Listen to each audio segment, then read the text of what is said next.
Hey there, lovely soul. Welcome back to Noah's Stories. I hope today's been kind to you.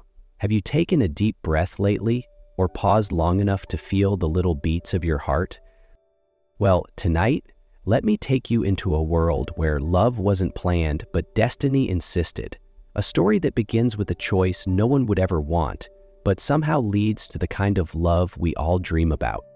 So get comfortable, maybe grab a blanket or a warm drink, because Sophie and Julian's story is about to unfold, and it's nothing short of breathtaking. Sophie Morgan, 28, sat hunched over unfinished sketches and unpaid bills in her tiny Miami apartment, the city's golden heat pressing against the windows. As a freelance interior designer, she lived by the hour and hoped by the day. But that fragile rhythm shattered the moment her mother burst in, eyes swollen, voice trembling like paper in the wind. "Julian Marceau, he agreed," she said, her words catching in her throat. "He'll pay off everything. But only if you marry him. Tomorrow." The air turned heavy. Julian Marceau, his name needed no introduction, owner of the most luxurious hotels in the city, a man cloaked in wealth and mystery, known for fleeting affairs and eyes that made even the powerful hesitate. Sophie had never seen him, only heard the whispers, tales of charm, danger, and control. And now, she was to become his wife. There was no time to argue, no room for choices. This wasn't romance, it was a transaction. Her freedom in exchange for her family's survival. Her heart thudded not with love, but with dread. And something else, a strange, quiet tension rising beneath her skin, like the calm before a storm. The kind of storm that carried a man like Julian Marceau. The next afternoon, Sophie stood on the marble terrace of the Marceau Grand Hotel, the Atlantic breeze brushing past her like whispers of fate. The sky was painted in hues of burning orange, and the ocean shimmered beneath it. Silent, endless. Her silk wedding dress clung to her frame, caught in the wind, revealing the subtle tremble beneath her calm. There were no guests, only an officiant and a few discreet hotel staff. It felt more like a transaction than a celebration, until he arrived. Julian Marceau. He stepped through the glass doors as if the world made room for his presence. Tall, poised, wrapped in a navy suit tailored to perfection. His dark brown hair fell in soft waves over his forehead, and those green eyes, sharp, clear, and commanding, landed on her with the weight of something final. "Sophie," he said, voice low and rich, like something brewed in storm and silence. "My bride." He took her hand and slid a diamond ring onto her finger. Cold, heavy, brilliant. A contract forged not in ink, but in stone. Sophie didn't tremble from the wind, but from his gaze, that impossibly still gaze that felt like a cage made of velvet and steel. In that moment, with the sea behind them and the sun dipping low, she realized she had crossed a line, not into marriage, but into a world ruled by Julian Marceau. Julian's penthouse crowned the top of the Marceau Grand like a throne room built for a modern king grand, untouchable and humming with a quiet intensity that mirrored the man himself. Floor-to-ceiling windows revealed a dazzling Miami skyline, lights flickering like fireflies in the night. The chandeliers cast golden reflections across white marble floors, brushing against Sophie's silk dress as she stepped inside. The air was thick with jasmine, heavy, sweet, laced with salt from the nearby ocean.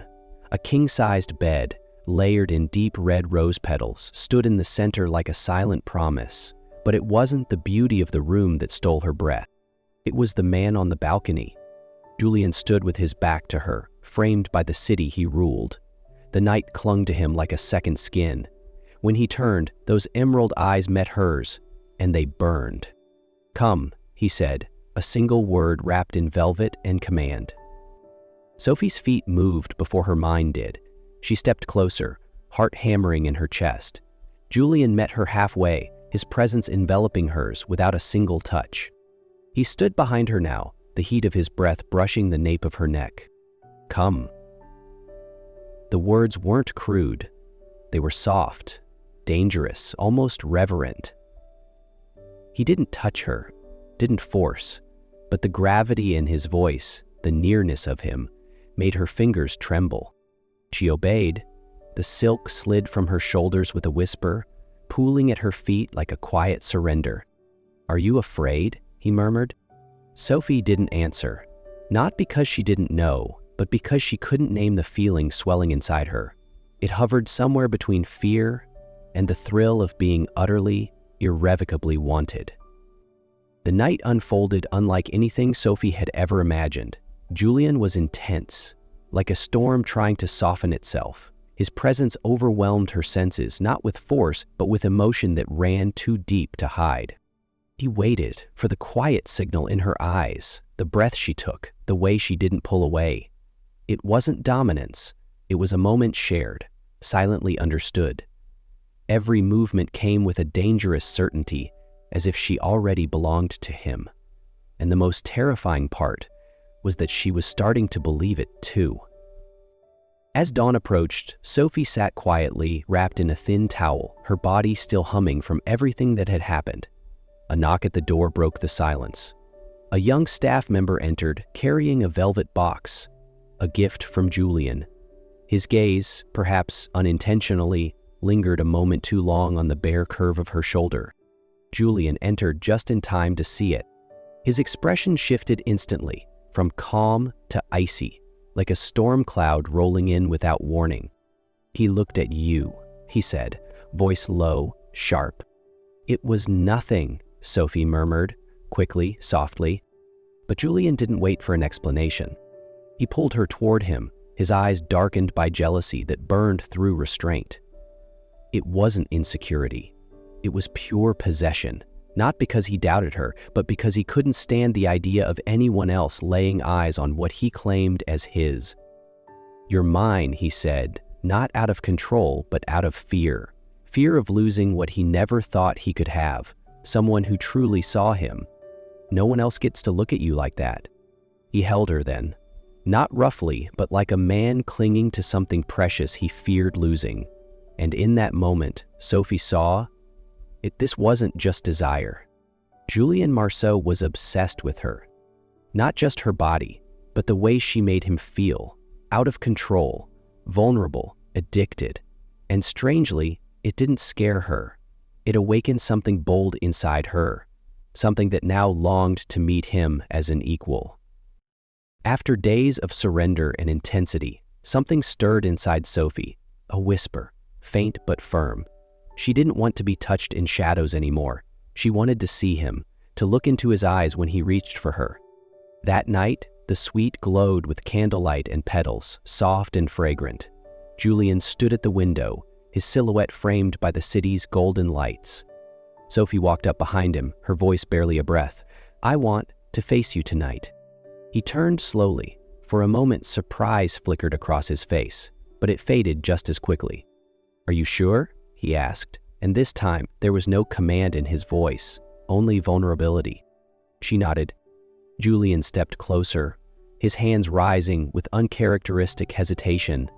He touched her shoulders first, then traced a line down her back. Each movement was slow, deliberate, like a man handling something precious. He kissed her forehead, then her lips, deep, warm, aching with everything he hadn't said. Sophie melted into the touch, letting herself be led but no longer pushed. He reached for her hand and led her gently. The world outside faded, and when they finally came together, their eyes stayed locked, not in passion, but in trust. They held each other, fully, honestly, without masks. Every movement was a confession. Every breath shared between them whispered, "I see you." Sophie clung to him, not from fear or submission, but from something deeper. And Julian, for once, followed her lead. The man who had taken control now gave it away, willingly, beautifully. He moved with passion, but also with care, as if every part of her mattered. And when they finally fell still in each other's arms, it wasn't dominance that lingered, but devotion. After that night, something shifted between them. The power no longer pulsed with possession, but with presence. Every touch now felt like a quiet vow. "I'm here for you." Sophie woke to soft morning light and the scent of roses still clinging to the sheets. Julian lay beside her, eyes open, watching her, not with hunger, but with peace. They had breakfast on the balcony, overlooking the sea. The breeze tangled in her hair as Julian reached for her hand. "I want to make you happy, every day," he said softly, as the coffee steamed between them. The days that followed felt like a dream borrowed from another life. There were no contracts, no expectations, just moments. A weekend on his private yacht, sailing through the turquoise waters of Miami, dancing barefoot under a sky stitched with stars. Lying beside each other in a quiet room, their fingers tangled, their hearts beating in time. One afternoon, Julian handed her a velvet box. Inside, a necklace, a delicate piece crafted from silver and diamonds, elegant, unique. "I designed it for you," he said, fastening it around her neck, his fingers grazing her skin. "You're my muse." In the midst of a world that never stopped moving, they found their own rhythm, slow, soft, and entirely theirs. Every glance between them spoke volumes, every shared silence, a love song only they could hear. Night fell over Miami like silk, soft, warm, and laced with gold. In the rose-covered suite, Sophie rested against Julian's chest, listening to the steady rhythm of his heartbeat, calm, strong, strangely tender. "I used to think," she whispered, "this was just a transaction." Julian turned to her, his green eyes catching the glow of the chandelier.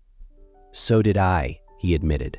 "At first, I wanted you because you were untouched, because I thought I could control you like everything else in my life." He paused, his fingers tracing the gentle curve of her cheek. "But you changed me, and I don't think I can go back." Sophie laid her palm against his chest, feeling the truth beneath her hand. "Then prove it," she murmured, a quiet dare in her voice. "Prove this isn't just one night." Julian sat up slowly, his gaze softened, no longer fierce but reverent. He drew her toward him, lowering her gently into the nest of rose petals. This time, there was no rush, no urgency. Every touch became a promise, every breath a confession. Their eyes stayed locked, not in challenge, but in communion. In the space between them, something wordless bloomed, an understanding that had been growing in the shadows. He loved her like there was no tomorrow, no world beyond this room. Their bodies moved together, not out of desire alone, but out of something far deeper: trust, connection, and a love that was slowly being carved into their bones. When the moment quieted, he held her tightly, like a man terrified of letting go. "I've lived for power," he whispered into her hair, "for control, for the luxury of being untouchable, but with you, I feel alive." Sophie smiled, fingers lacing with his. "Then let it be more than a moment. Let it be forever." Julian pulled her into his lap, his arms wrapped around her as if anchoring himself to the one thing he couldn't bear to lose. "I promise." And when they held each other once more, this time slower, with tenderness that felt like a promise whispered between two beating hearts, a beginning, not an ending. The news of Sophie's pregnancy arrived on a spring morning when the sunlight poured through the kitchen window, warming the space like a soft promise. She held the test in her hands, trembling, eyes fixed on the two pink lines as they appeared, and then she smiled. A quiet, emotional smile. When Julian came home, before he could even set down his briefcase, she walked up to him, placed his hand on her belly, and said, "We're going to be parents." He said nothing at first, just pulled her into his arms, resting his head on her shoulder, breath shuddering in his chest. "Thank you," he whispered. "Thank you for giving me something this precious." From that moment on, Julian changed. He rearranged his schedule, accompanied her to every appointment, studied every meal plan and breathing exercise. He personally made her breakfast every day, always reminding her to eat well and rest more.